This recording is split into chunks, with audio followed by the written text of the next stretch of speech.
Well, I think Mike's going to kick off with a report on, obviously, the very serious situation in Ukraine. Yes, so on this morning's Today programme, John Humphreys introduced another BBC hit piece on Vladimir Putin with the words, "We see Vladimir Putin from this distance as a vain man, a macho egomaniac, corrupt perhaps, certainly power-hungry." So the first question that sprung to mind was, who is we? It's certainly not the British people, because the view of the British people, the view that the British people has of Putin is coming from the BBC and the other mainstream media. So he must mean we, as in he and his colleagues. But hold on a second, because perhaps that description applies to some others as well. What do you think, Brian? Well, I personally think this is part of the most pathetic propaganda I've seen by the Conservative Party and obviously all of the David Cameron sycophants, because what is he doing? He's running along a stream, but the image is designed to make him look as though he's on the Royal Marines commando course. Well, it's pathetic propaganda. Indeed, and of course that is an historical article from the Mail, but they have it the nail hit on the head there. He's attempting to look like Vladimir Putin. Well, look, yesterday Pete Santilli made the point that it's very hard to get an understanding of Putin, of the type of man that he is, but I think probably the best way that we can do that is to look at his words and listen to his words and more importantly look at his actions. I think there's no doubt that Putin has an ego, but is he power hungry? Or is he trying to do the best job that he can for a country that he believes in? And is he corrupt, or is it he's been fighting the type of corruption that the West likes to promote? Yesterday afternoon he met journalists to discuss the Ukrainian crisis, and I just want to go through the main points that he made. He said, first of all, my assessment of what happened in Kiev and in the Ukraine in general, there can only be one assessment. That is an anti-constitutional takeover, an armed seizure of power. Does anyone question this? Nobody does. There is a question here that neither I nor my colleagues with whom I've been discussing the situation in Ukraine a great deal over the past days, as you know, none of us can answer. And the question is, why was this done?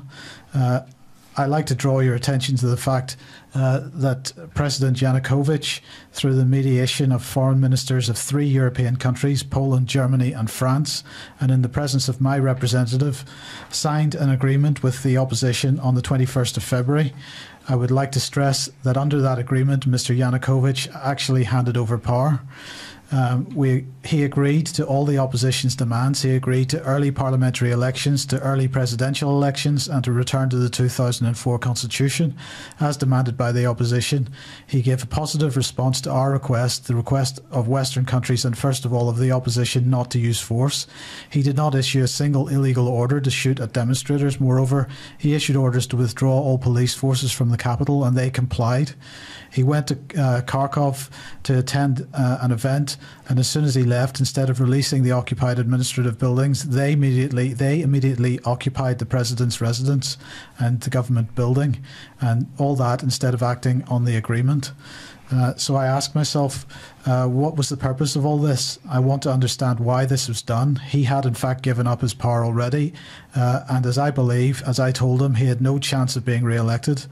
Everybody agrees on this. Everyone I've been speaking to on the telephone in the past few days. What was the purpose of all those illegal, unconstitutional actions? Why did they have to create this chaos in the country? Armed and masked militants are still roaming the streets of Kiev. This is a question to which there is no answer. Did they wish to humiliate someone and show their power? I think these actions are absolutely foolish. The result is the absolute opposite of what they expected, because their actions have significantly destabilized the east and southwest of Ukraine.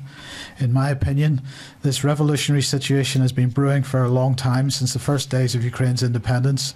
The ordinary Ukrainian citizen, the ordinary guy, suffered during the rule of Nicholas II, during the reign of Kuchma and Yushchenko and Yanukovych. Nothing or almost nothing has changed for the better. Corruption has reached dimensions that are unheard of here in Russia. Accumulation of wealth and social stratification, problems that are also acute in this country, are much worse in the Ukraine, radically worse. Out there, they're beyond anything we can imagine. Generally, people want to change, but one should not support illegal change. I understand those people on the Maidan, though I do not support this kind of turnover. I understand the people on the Maidan who are calling for radical change rather than some cosmetic remodelling of power. Why are they demanding this? Because they've grown used to seeing one set of thieves being replaced by another. So I think that's where Putin is coming from, and at least publicly. And the other allegation that was made on the BBC, of course, was that Putin is corrupt. But let's remember his long-standing war with corruption in Russia,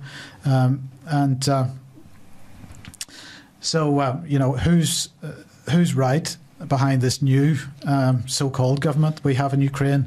Well, this Western-backed government, and we've got exactly the kind of corruption that Putin has been trying to root out of his own country. Basically, this new government is being run by the oligarchs, and certainly any of the people that are involved in that government that were part of the Orange Revolution, certainly oligarch-controlled. And let's not forget Britain's open door policy to that same corruption, with the likes of Peter Mandelson enjoying parties on Russian oligarchs' yachts and so on, and large quantities of London now owned by Russian oligarchs. And in the meantime, the West continues to directly provoke. RT here reporting that following Britain's pulling out of the upcoming G8 preparatory talks, the US is now following suit. We've got the US Department of Trade saying we have suspended upcoming bilateral trade and investment engagement with the government of Russia that were part of a move towards deeper commercial and trade ties. And earlier, actually Monday evening, Rear Admiral John Kirby announced that US and Russia military engagements, military exercises and port visits, these kind of things are not going to happen anymore for the foreseeable future. And he said, although the Department of Defense finds value in the military-to-military relationship with the Russian Federation, we have developed over the past few years to increase transparency, build understanding and reduce the risk of military miscalculation. We have, in light of recent events in Ukraine, put on hold all military-to-military engagements between the United States and Russia. This includes exercises, bilateral meetings, port visits and planning conferences. And of course that is a move which Russia sees as absolute nuts. And here we've got the Russian State Duma Defense Committee First Deputy Chairman Viktor Zavarin, and he said, I would like to give a piece of advice to the West. One should get rid of bloc ambitions, rudiments of the Cold War, a unipolar approach to solving international problems, political short-sightedness and double standards. The US decision to put military cooperation with Russia on hold does not add to a constructive dialogue and once again worsens the situation. Russia is ready to interact with every party concerned, given that such cooperation is fair and based on the ability not only to reach agreements but also to fulfill them, keeping in mind the interests of the whole Ukrainian people and Ukraine's partners. So when I listen to the language of the politicians on both sides, I'm hearing a clear message. I believe Russia is looking to engage on this issue. The UK, the US, NATO are looking to provoke. There seems to be, at least on the Western side, a determination for war, and if that happens, I'm pretty sure I know who's going to be responsible for it, and it won't be the corrupt, power-hungry, macho egomaniac in Russia. It's pretty remarkable stuff, Mike, and I've got to say, as someone who served in the military during the prime Cold War period, that it's just amazing to look at what is being pumped out, particularly by the BBC, but of course other Western media, pure propaganda, and certainly very little of the truth about what's happening in Ukraine. We've got yet again David Cameron and Obama and William Hague all pushing, Kerry as well, all pushing for an escalation, threats against Russia. Very, very dangerous situation, and it's quite clear, I think, that Putin is well aware that it's been Western agents that have been helping to destabilise the Ukraine. And we will certainly have more to say on that subject.